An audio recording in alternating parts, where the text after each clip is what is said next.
चलो ठीक है, आओ फिर नेक्स्ट। पेपर कोड कौन सा? एवी।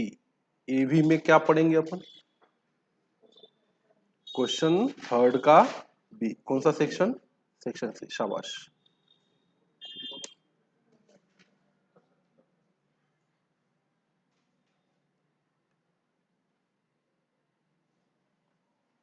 बड़े क्वेश्चन, राइट? तो इस क्वेश्चन में हमें बनानी थी कौन सी शीट? Balance sheet. बोलो, लैंड असेट है कि liability? Asset. Machinery? Asset. Furniture? Asset. Issued and paid up capital? Liability. Calls in arrears किस में से माइनस करने का? शेयर कैपिटल में से। फॉरफिटेड शेयर्स अकाउंट किस में प्लस करने का? शेयर कैपिटल में। Closing stock? Asset. General reserve? Liability. Reserve profit and loss, अपना ही कमाया। नहीं नहीं, रिजर्व एसेट नहीं रहता। रिजर्व मतलब अपने प्रॉफिट का हिस्सा। जैसे हमने 10 लाख रुपए कमाए, उसमें से 1 लाख रुपए रिजर्व में रखे, तो 10 लाख भी लायबिलिटी है, और कमाए 1 लाख रुपए रिजर्व का भी क्या है? लायबिलिटी। जनरल रिजर्व की प्रोविजन,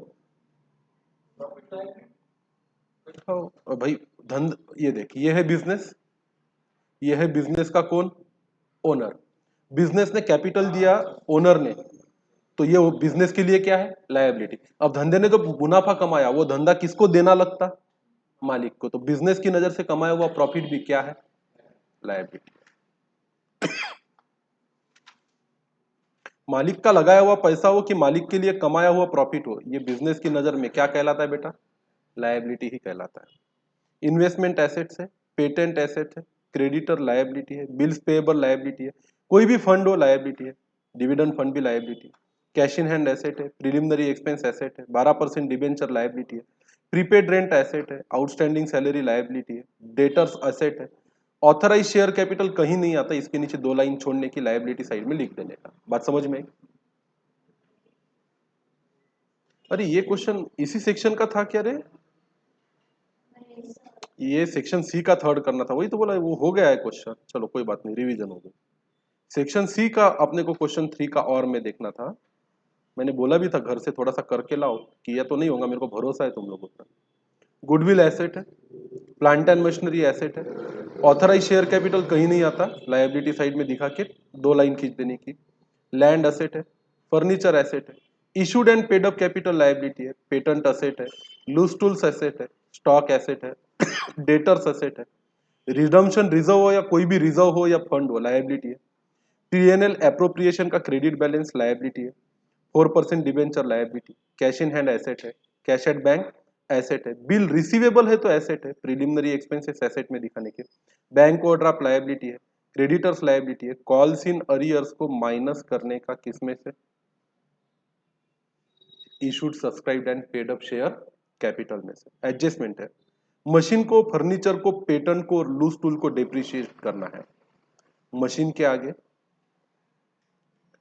फर्नीचर के आगे, पेटेंट के आगे और लूज टूल्स के आगे हम क्या लगाएंगे? ए लगाएंगे, ताकि इसके नीचे क्या छोड़ सके? एक लाइन छोड़ सके। ₹21,500 बैड डेट है और आरडीडी बनाना है 2% से।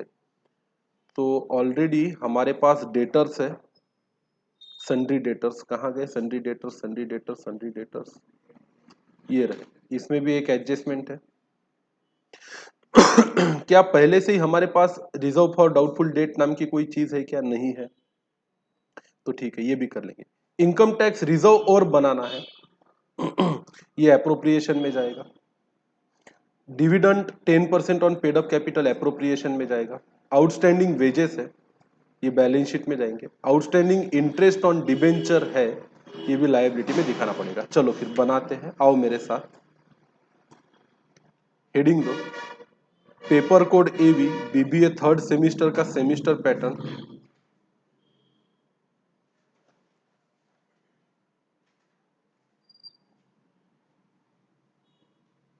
सेक्शन सी का क्वेश्चन 3 का और वाला क्वेश्चन है। ट्रेडिंग अकाउंट नहीं, हम बना रहे क्या? Balance sheet.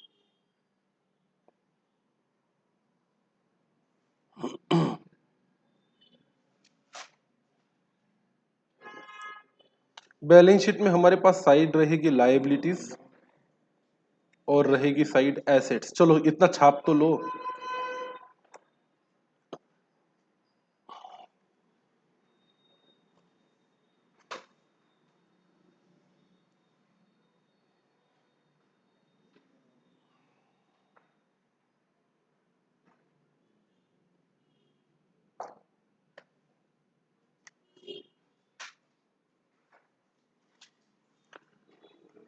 चलो भाइयों और बहनों, अगर आपका इतना फॉर्मेट बन चुका है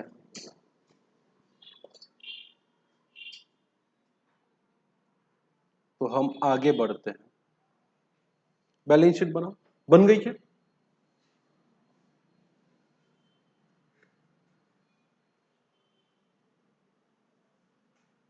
बना के रेडी? शाबाश। Hello hello. सबसे पहले यहां पे एक चीज लिख लो, ऑथराइज्ड शेयर कैपिटल। इसको कहीं पे टोटल में लेने वेने का नहीं, इसके नीचे क्या खींच देने की, दो लाइन खींच देने की। और हमारा ऑथराइज शेयर कैपिटल हमें दिया गया है 50 लाख। बाहर के कॉलम में लिखो 50 लाख, और इसके नीचे अच्छे बच्चों की तरह कितनी लाइन खींच के रख दो, दो लाइन खींच के रख दो, बस। ये टोटल में आता नहीं है।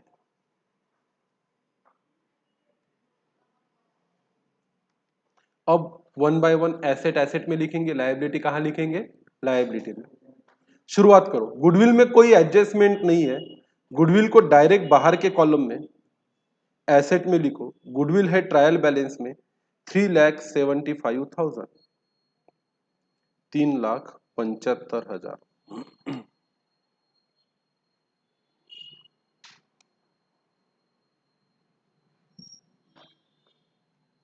ठीक है। अब चल पुढे, ऑथराइज प्लांट एंड मशीनरी में डिप्रिसिएशन लगाना है, अंदर के कॉलम में लिख के उसमें हमेशा एक लाइन छोड़ने की, 7,50,000। तो लिखो नीचे प्लांट एंड मशीनरी।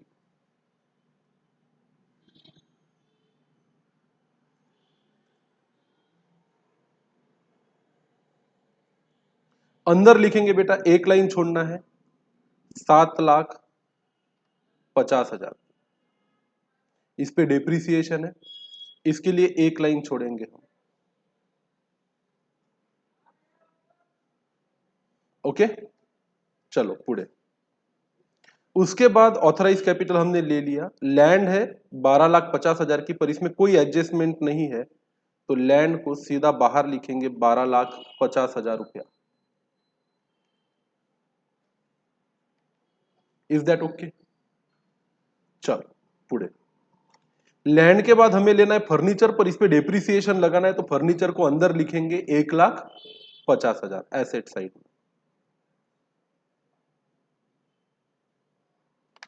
और फर्नीचर को अंदर लिखकर इसके नीचे एक लाइन लगाएंगे, ताकि हम किसकी एडजस्टमेंट कर सके, डेप्रिसिएशन की।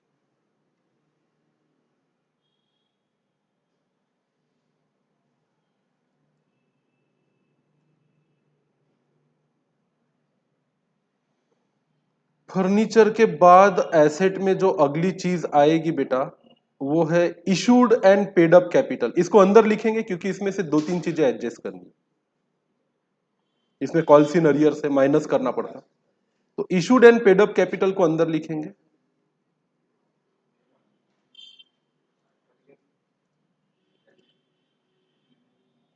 कितना है बेटा आपका issued and paid up capital? 20 lakh रुपए। अंदर के कॉलम में लिखो, बातें मत कर अनवर।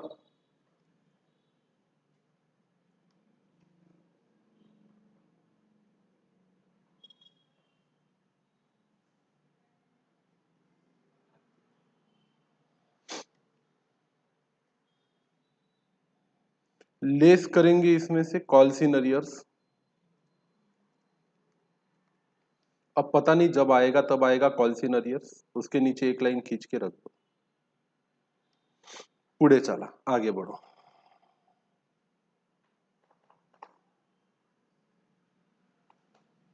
उसके बाद है बेटा हमारा पेटेंट इसको डिप्रिशिएट करना है 3,75,000 एसेट में अंदर के कॉलम में लिखेंगे।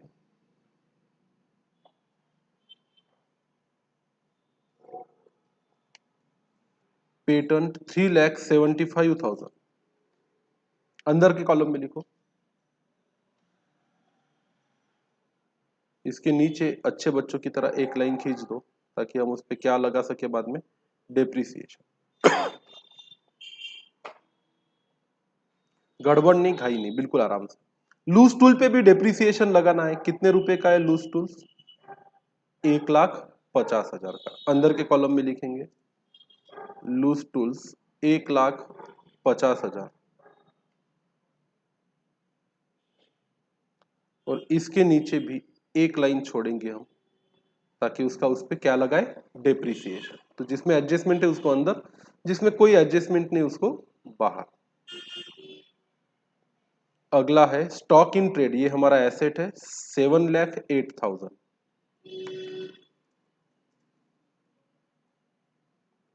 7,08,000 इसको अंदर के कॉलम में लिखेंगे, सॉरी बाहर लिखेंगे डायरेक्ट, क्योंकि इसमें कोई एडजस्टमेंट नहीं है। स्टॉक के बाद हमारे डेटर्स में दो एडजस्टमेंट है, बैड डेट भी है और आरडीडी भी है, तो दो लाइन छोड़ेंगे। 2,66,000 लिखेंगे हम डेटर्स में।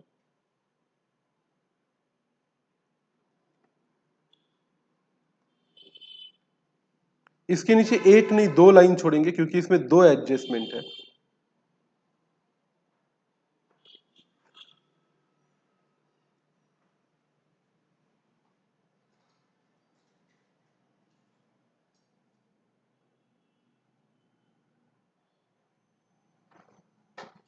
पुढे चला, स्टॉक हो गया, डेटर हो गया। उसके बाद है रिडम्पशन रिजर्व 50,000 लायबिलिटी साइड में दिखाएंगे।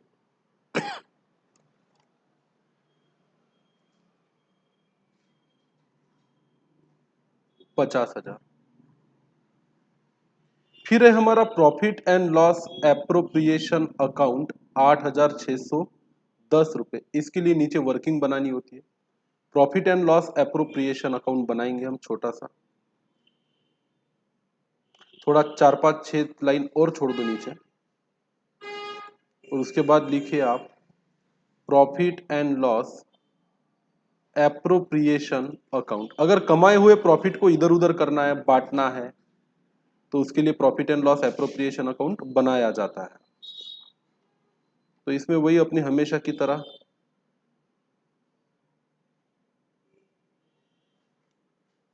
दो साइड रहेगी।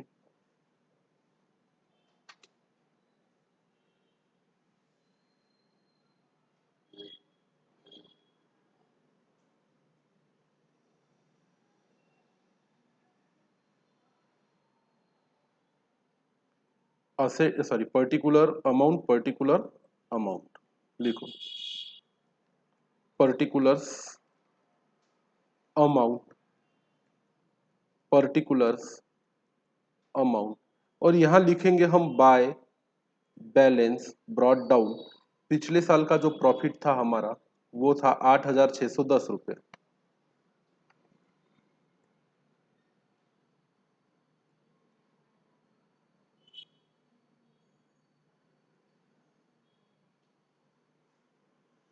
आगे आते हैं।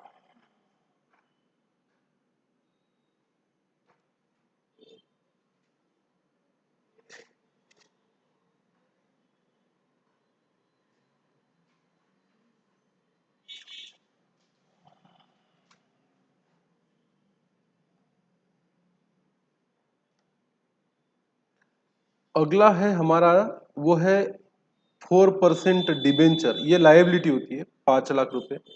बैलेंस शीट की लायबिलिटी साइड में दिखाओ 4% डिबेंचर,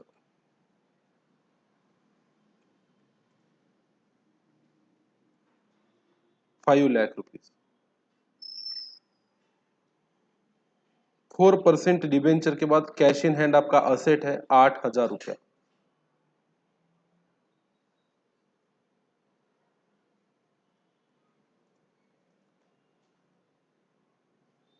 8,000 रुपया एसेट में दिखाएंगे। कैश एट बैंक 20,000 भी हमारा एसेट है।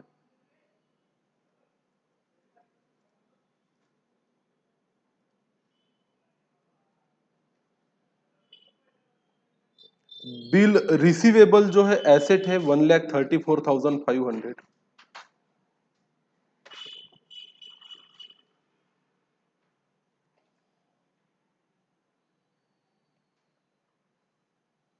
प्रिलिमिनरी एक्सपेंसेस एसेट में दिखाने के 5,000, कोई एडजस्टमेंट नहीं है, बाहर लिखो।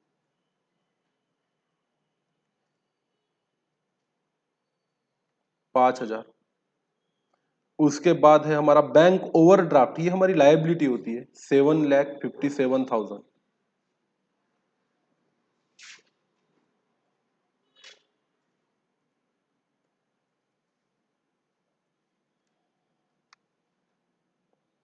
उसके बाद क्रेडिटर्स हमारे लायबिलिटी है 2,40,500।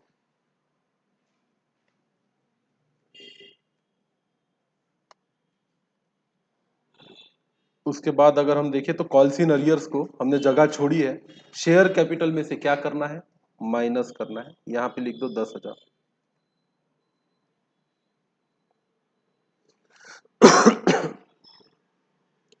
हो गया सब कुछ।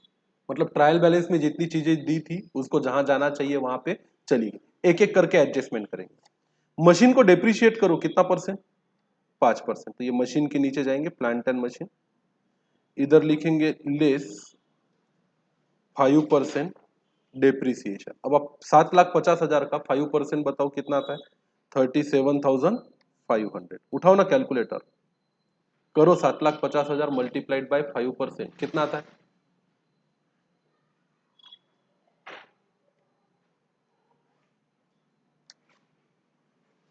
माइनस करके इक्वल टू कर, माइनस करके इक्वल टू 7,50,000 मल्टीप्लाइड बाय 5%,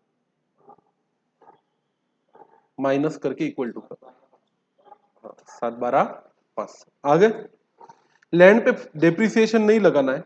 उनके बाद उन्होंने बोला कि फर्नीचर पे 10% डेप्रिसिएशन लगाओ। तो अपने को फर्नीचर दिख रहा है यहाँ पे, इसमें अपन लेस करेंगे 10% डेप्रिसिएशन। 1,50,000 का 10% होता है बेटा 15,000 रुपये। 1,50 में से 15 गए, 1,35,000 बचे। उसके बाद वो कहते हैं कि पेटेंट पे डेप्रिसिएशन लगाओ 10% का। पेटेंट में भी लिखेंगे लेस 10% डेप्रिसिएशन, 3,750। 3,75,000 में से 3 गए, बचे 372। तो 371 250 आना चाहिए, करके देखो तो। 3,75,000 का 10%, नहीं 37,500 होता है, माई मिस्टेक। ये माइनस करने का कितना बचता बता, 374। नहीं रे, क्या काम कर रहे हो यार। 3,75,000 इंटू 10%, 37,500, वो गए 337,500। कैसे बच्चों रे तुम लोग, प्लस माइनस भी नहीं करते। उसके बाद उन्होंने बोला लूज टूल्स पे डेप्रिसिएशन लगाओ, कितने रुपए का, 30,000 का। तो यहां से लेस करेंगे डेप्रिसिएशन, उन्होंने खुद ही बोला है 30,000, तो कुछ करने की जरूरत नहीं है। 1,50 में से 30 गए, एक जीरो कम लगाए ऊपर, प्रिंटिंग मिस्टेक थी। 1,50 में से 30 गए, 1,20,000 रुपए बचे। Is that okay. पहली एडजस्टमेंट पूरी हुई। 21,500 आर बैड डेट। तो पहले तो 21,500 को डेटर में से क्या कर डालो, माइनस। तो यहां लिखेंगे लेस बैड डेट। ये तो पैसा डूब गया।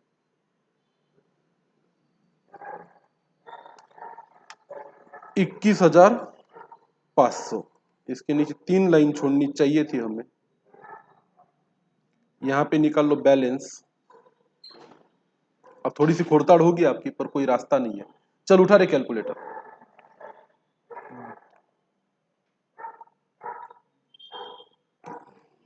2,66,000 में से 21,500 माइनस करके बता दो कितना बचा, बताओ।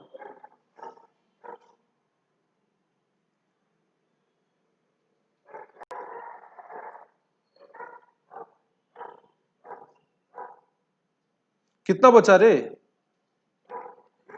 भगवान भला करे तुम्हारा। 2,66,000 माइनस 21,500, 244,500।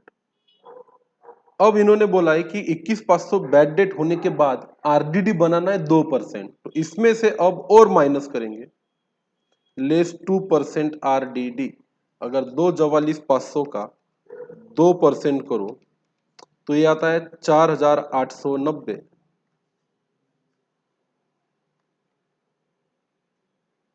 और 2,44,500 में से 4,890 माइनस किए तो बाहर आने चाहिए 2,39,610, 610।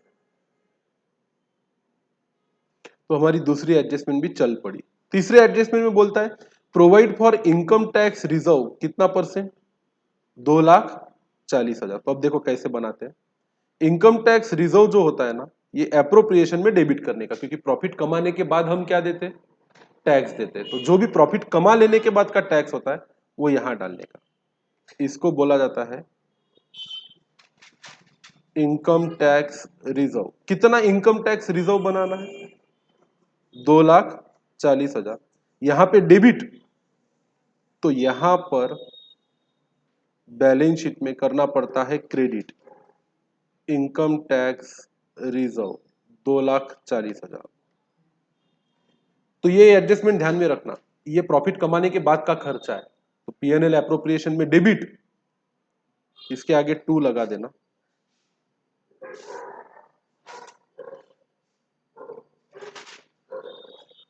एप्रोप्रिएशन में डेबिट तो बैलेंस शीट में क्रेडिट, मतलब लायबिलिटी साइड में दिखाने का। Provide for dividend at 10% on कौन सा कैपिटल बोला है उन्होंने, पेड अप कैपिटल। तो ये भी बांटना है, कमाने के बाद जो प्रॉफिट बांटा जाता है वो भी पीएनएल एप्रोप्रिएशन में डेबिट। नाम देने का उसको प्रपोज्ड डिविडेंड। क्या नाम देने का उसको, प्रपोज डिविडेंड। अब पेड अप कैपिटल देखो यहां पे ऊपर दिखेगा आपको, 20 लाख है। कितना है, प्रपोज डिविडेंड। अब कितना प्रपोज डिविडेंड, तो ये तो पेड अप कैपिटल पे है, 20 लाख का पेड अप कैपिटल, इस पे देना है कितना परसेंट दो बोलते, 10%। तो यहीं पे लिखेंगे अपन 20 लाख का 10%, जो 2 लाख आता। तो ये भी यहां डेबिट तो यहां क्रेडिट, इसको बोलेंगे अपन प्रपोज्ड डिविडेंड, 2 लाख रुपए।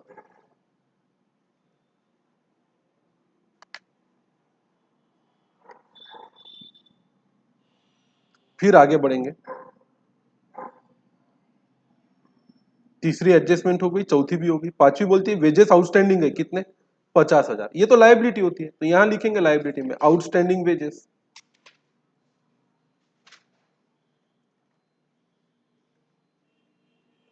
50,000। और लास्ट एडजस्टमेंट है आउटस्टैंडिंग इंटरेस्ट ऑन डिबेंचर 10,000 है, तो यहां लिखेंगे आउटस्टैंडिंग इंटरेस्ट ऑन डिबेंचर 10,000। भाई सब कुछ हो गया। अब एक काम करने का, एक चीज छूट गई थी अपने से, ऊपर जाके देखो तो जनरल रिजर्व के दो बैलेंस दिए आपको, पीएनएल एप्रोप्रिएशन अकाउंट का ऑलरेडी क्या दिया है आपको, क्रेडिट बैलेंस 8,610।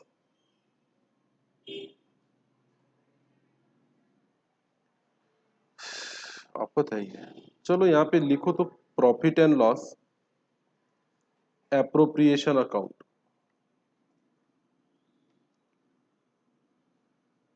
8,610 टैली होता क्या देखो तो बैलेंस शीट।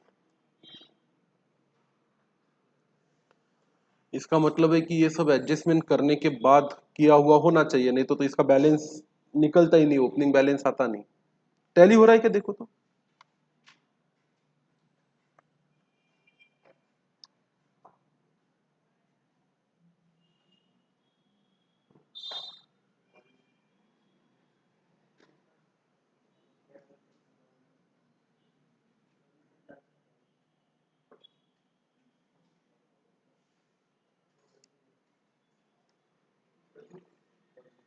अब शाम नहीं करनी है, फटाफट करो। तो जिंदगी की शाम हो जाएगी यहाँ पे तुम्हारा टैली का तो।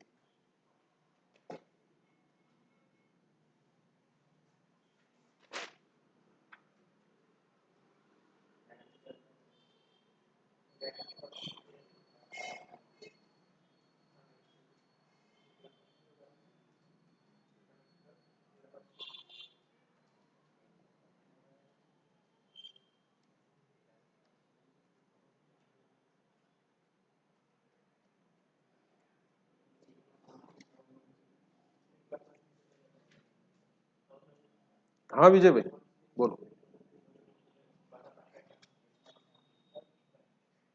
हम्म।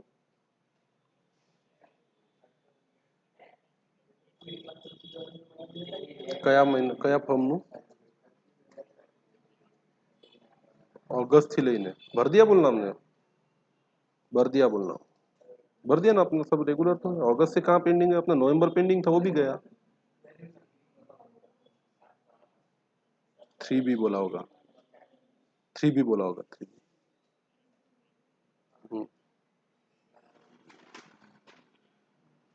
नहीं नहीं ऐसा ठीक है मैं चेक कर लेता हूँ। वैसे तो भर दिया अपन ने।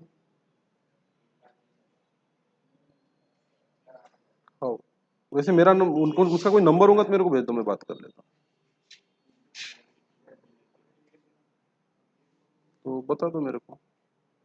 जिस नंबर से फोन आया उसी नंबर को बता दो ना। व्हाट्सअप कर दो मैं बात कर लूंगा कल सुबह बात करता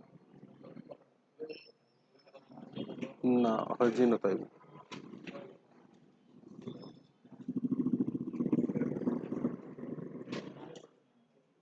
ठीक। ये 1000 रुपये का फर्क है। कितने आती टोटल? सब देखो ना एक बार देखते क्या सारी टोटल्स। नहीं ऑथराइज कैपिटल नहीं लेना पड़ता ये। अभी ये निकालना पड़ता ना 20 लाख में से 10,000 गया। 19 लाख कितने? 90,000।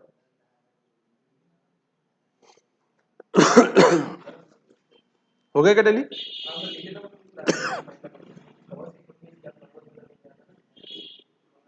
ये 19,90,000 लेने के हैं। तो लाइबिलिटी साइड की जो टोटल है वो आती 40,46,110।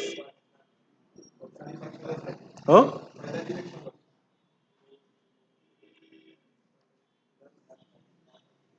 और असेट साइड की टोटल करने की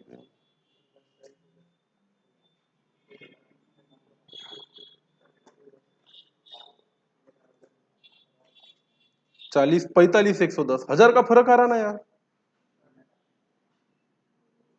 ये आ रहा है 40, 46, 110 और ये आ रहा है 40, 45, 110। ओए 1000 रुपये कहाँ खाए अपन ने? कहीं गलत लिखा क्या मैंने लिखते वक्त?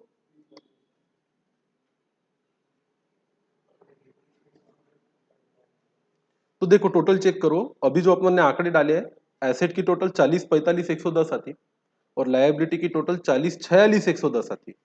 मतलब एसेट में कहीं तो भी 1000 रुपये का फर्क पड़ा है। गुडविल बरोबर है क्या? 375।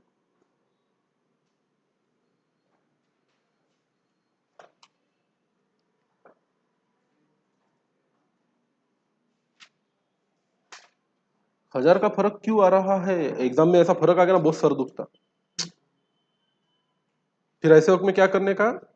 इधर 40, 46, 110 लिख के छोड़ देने का। ज्यादा इधर ही है ना। तो अब ये पूरा पूरा चेक करना पड़ता। मालूम है क्या सबसे बेकार चीज क्या है?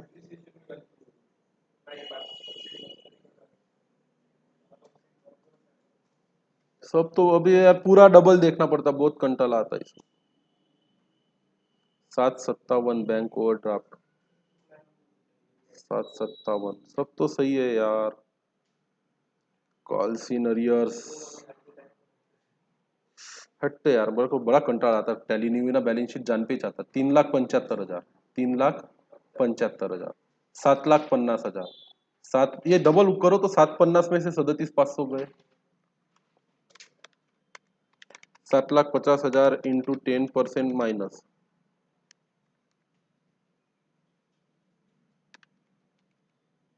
सॉरी इंटू 5% माइनस 7,12,500,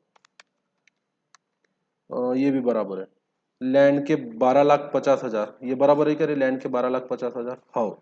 फर्नीचर का 1,50, 1,50 में से 15,000 निकालो, फर्नीचर पे 10% था ना डिप्रिसिएशन, ये भी बराबर है 1,35,000। पेटेंट, उसके बाद issued capital 20 lakh, issued capital 20 lakh, ये भी बराबर लिया है। पेटेंट 3,75,000, पेटेंट कितने लिए? 3,75 में से 10% माइनस करो, 3,37,500, ये भी तो सही है। यहाँ पे लूज टूल्स है 1,50,000 के, उस पे डिप्रिसिएशन है, 1,50 में से 30,000 गए, 1,20 बचे, ये भी बराबर है। उसके बाद स्टॉक 7,08,000 लेना है, 7 लाख कितना लिया अपन ने? 8,000, ये भी बराबर है। डेटर 266 है, डेटर है 2,66,000, उसमें से बैड डेट है 21,500 कि 20,500 है रे? नीचे देखा क्या? 21,500 ही दिए ना, ये भी तो बराबर है यार। तो बाद में 2,66,000 माइनस 21,500, 2,44,500 इंटू 2%, 4,890, 239,610, ये सब बराबर है यार, ये भी बराबर है। रिडम्शन रिजर्व कितना है? 50,000, रिडम्शन रिजर्व कितना लिया? 50,000। डिबेंचर लिए कितने परसेंट? 50,000, डिबेंचर 5 लाख, 5 लाख बराबर लिए। कैश 8,000, बैंक 20,000, कैश 8,000, बैंक 20,000, सब बराबर है। बिल रिसीवेबल 1,34,500, 1,34,500, ये भी बराबर है। प्रिलिमिनरी एक्सपेंसेस 5,000, प्रिलिमिनरी एक्सपेंसेस 5,000, ये भी कड़क एकदम बराबर है। Bank overdraft 7,57,000, 7,57,000। क्रेडिटर्स 2,40,500, 2,40,500, हो तो गया यार। कॉल सीनरियर्स 10,000, तो माइनस किए 10,000, ये भी बराबर है। एक बार डिप्रिसिएशन भी देख लेते। मशीनरी पे 5%, हो भाई 5% ही लगाए। उसके बाद उसका बोलना है फर्नीचर पे 10%, हो भाई फर्नीचर पे 10 ही लगाए। उसके बाद उसका बोलना है पेटेंट पे 10%, पेटेंट पे कितना लगाया? 10% लगाया। लूज टूल्स पे 30,000, तो अपन ने भी लूज टूल्स पे कितना लगाया? 30,000, सब तो सही है। 21,500 बैड डेट है, बाकी का 2% करो, 21,500 बैड डेट है, बाकी का कितना करो? 2%, मतलब ये भी सही है। इनकम टैक्स का रिजर्व 240 प्रोवाइड करो, इनकम टैक्स रिजर्व 240 कर दिया, ये भी सही है। Provide for dividend at 10% on capital, propose dividend, ये 20 लाख के कैपिटल पे 10%, मतलब कितना? ओके, समझ गया। प्रपोज डिविडेंड जो है ना, वो 19,90,000 का लेना पड़ता। Propose dividend is equal to 19,90,000 का कितना परसेंट लेना पड़ेगा? 10%, तो वो आएगा 1,99,000, तो 1,000 रुपए का फर्क मिल गया।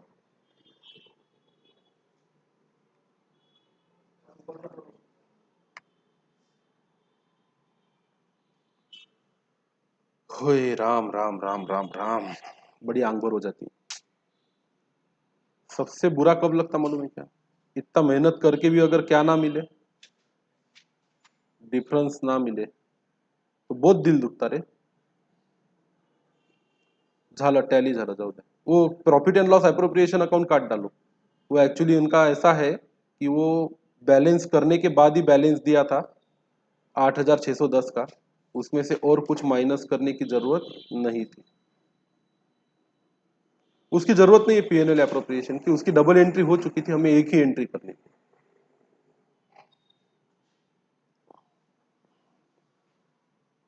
चलो लिख लो, खत्म।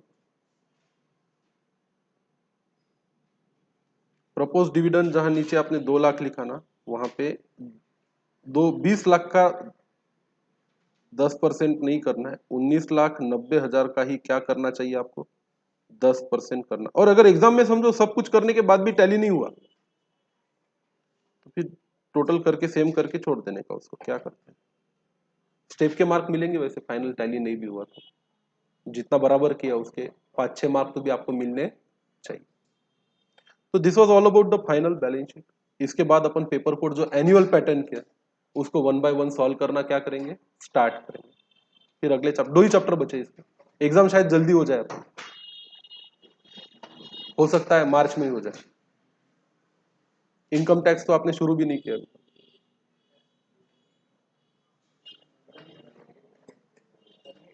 राम का नाम लेके चले जाओ। मेरा क्या है, मेरी एक लिमिट है भाई, मैं ऐसा भाग तो नहीं सकता ढंग से। 1 बाय 1 जाएंगे, जब अकाउंट खत्म करेंगे तभी इनकम टैक्स चालू करेंगे। कैसा भी आड़ा टेढ़ा करके पढ़ा दूं उसमें मजा नहीं आता, पर अगर आफत आई वैसी तो फिर काम पूरता बता दूंगा मैं।